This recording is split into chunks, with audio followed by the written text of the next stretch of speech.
মোহনপুর নামের এক গ্রামে লক্ষ্মীকান্ত নামে একজন পশুপালক বসবাস করত। সে শুধুমাত্র নামেই পশুপালক ছিল, কেননা তার কাছে শুধুমাত্র একটি হাঁস ছিল। তবুও সে কিন্তু খুব খুশি ছিল, কেননা সেই হাঁসটি দিয়েই তার কাজ চলে যেত। এক সময় এমন ছিল যে লক্ষ্মীকান্ত তখন খুবই গরিব ছিল, কিন্তু যখন সে ওই হাঁসটিকে নিয়ে এসেছিল তারপর থেকে হাঁসটি এত ডিম দিত যে সেই ডিমগুলোকে বিক্রি করে সে অনেক ধনশালী হয়ে উঠল। তখন থেকে লক্ষ্মীকান্ত সেই হাঁসটিকে একটু আলাদা নজরেই দেখতে লাগলো। তাকে লক্ষ্মীকান্ত সোনা নাম ধরে ডাকতো। সোনা এক এক দিনে অনেক অনেক ডিম পারত, কিন্তু তার বয়স হয়ে যাওয়ার সাথে সাথে তার ডিম পাড়ার ক্ষমতাটাও কমে আসছিল। লক্ষ্মীকান্ত সোনাকে কিন্তু খুবই ভালোবাসত, এই জন্য সোনার কষ্টটা লক্ষ্মীকান্ত দেখতে পারছিল না। সোনার তাহলে ডিম পাড়তে খুব অসুবিধা হচ্ছে, আমাকে আর একটা হাঁস নিতে হবে। এই কথা ভেবে লক্ষ্মীকান্ত বাজারের দিকে যায়, আর হাঁস কিনতে যাবে এমন সময় তখনই তার সোনার কথা ভেবে খারাপ লাগে। না, আমি আর একটা হাঁস কিনতে পারবো না, এতে সোনার খারাপ লাগতে পারে। সোনা আমার জন্য অনেক কিছু করেছে, আর একটা হাঁস নিয়ে যদি যাই তো ওর খারাপ লাগতে পারে। এর থেকে বরং ভালো আমি একটা মুরগি কিনে নিয়ে যাই, এর ফলে আমার প্রয়োজনটাও পূর্ণ হয়ে যাবে আর সোনারও খারাপ লাগবে না। লক্ষ্মীকান্ত একটি মুরগি কিনে বাড়ি নিয়ে আসে। মুরগিও অনেক অনেক ডিম পাড়তে শুরু করে। এদিকে সোনা নিজের তরফ থেকে যতটা সম্ভব চেষ্টা করছিল, কিন্তু তার সেই কষ্টটা লক্ষ্মীকান্ত ভালোই বুঝতে পারছিল। ও সোনা, তুমি আমার জন্য অনেক কিছু করেছো, কিন্তু এখন তোমার নিজের বাকি জীবনটা খুশিতে কাটানো উচিত। এখন আমি তোমাকে মুক্ত করে দেব। এতে আমার একটু খারাপ লাগবে বটে, কিন্তু তোমার পূর্ণ অধিকার আছে নিজের জীবনটাকে বাঁচবার।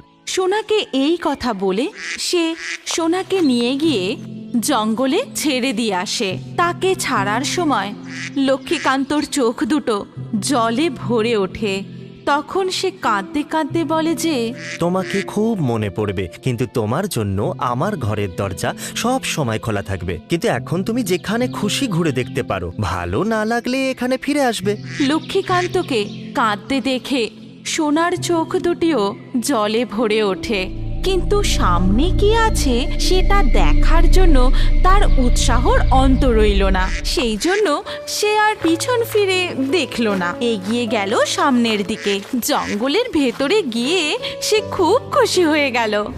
কত সুন্দর জঙ্গলটা, আমার বাড়ির কথা মনে পড়ছে। কিন্তু আমি এখন সব কিছু দেখব, ঘুরে ঘুরে সব কিছু দেখব। সোনা এদিকে ওদিকে ঘুরতে থাকে। এমন ঘুরতে ঘুরতে সন্ধে হয়ে আসে। তারপর তার ভয় করতে শুরু করে। বিকেল হয়ে গেছে, আমাকে এখন একটা সুরক্ষিত জায়গা খুঁজে নিতে হবে, নয়তো রাত্রে জঙ্গলি পশুগুলো আমাকে খেয়ে নেবে।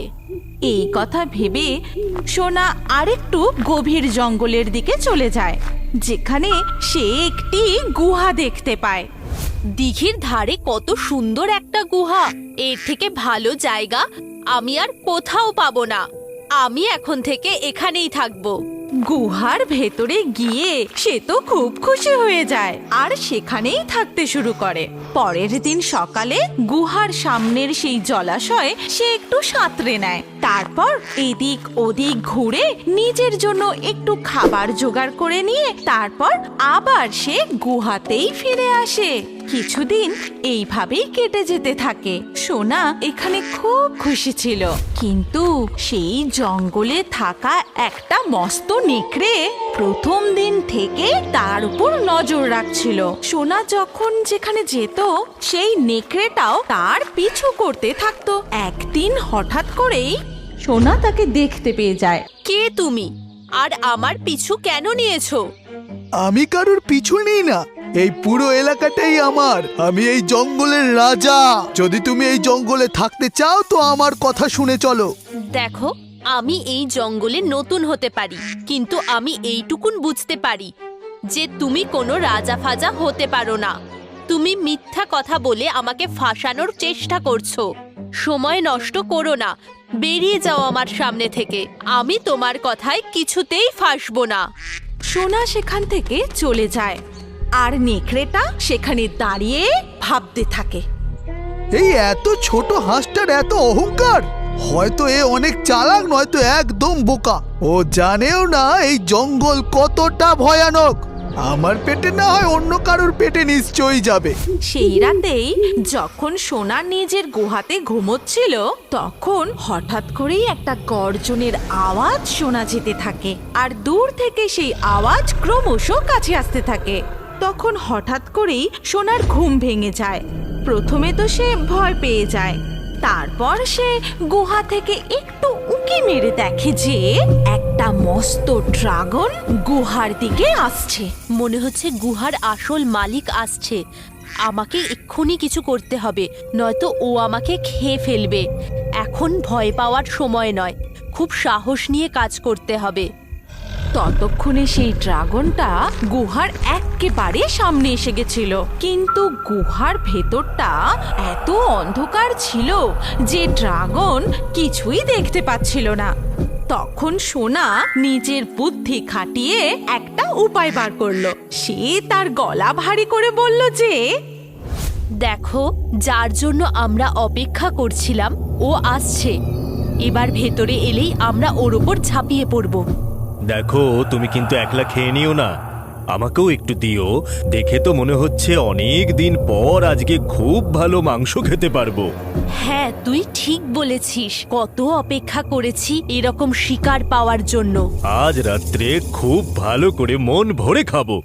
সোনার এমন আওয়াজ শুনে বাইরে থাকা ড্রাগন তো ভয় পেয়ে যায়। সে ভাবতে থাকে ভেতরে নিশ্চয়ই দুটো জানোয়ার আছে।